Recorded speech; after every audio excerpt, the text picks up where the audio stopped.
Hi hello friends, good morning. பார்த்திங்கன்னா, கற்றாழை செடியிலேருந்து நிறைய இது அதை நான் எடுத்து கம்போஸ் பண்ணிவிடுவேன், இல்லைன்னா கட் பண்ணி செடிங்களுக்கு போட்டுருவேன். அது போல் தான் இப்போது இதை கட் பண்ணி காய வைக்கலான்ட்டு இதை எடுத்திருக்கேன் ஃப்ரெண்ட்ஸ்.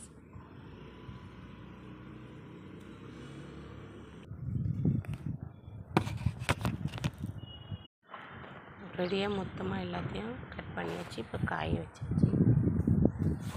இந்த மண்ணை ஏன் இப்படி போட்டிருக்கேன்னா, சக்கரவள்ளி கிழங்கு ஒரு க்ரோ பேக்கில் வச்சுருந்தேன். ரொம்ப நாள் ஆகுது ஃப்ரெண்ட்ஸ், நான் இன்றைக்கி அதை எடுத்துட்டேன். பாருங்கள், ஒன்றும் இல்லை, இது திருப்பி அப்படியே வைக்கலாம், வரும். எனக்கு இஷ்டம் இல்லை, ரொம்ப நாளாக வச்சுட்டு இருந்தேன். இதுதான் வந்திருக்கு பாருங்கள், வெறுப்பாயிடுச்சு.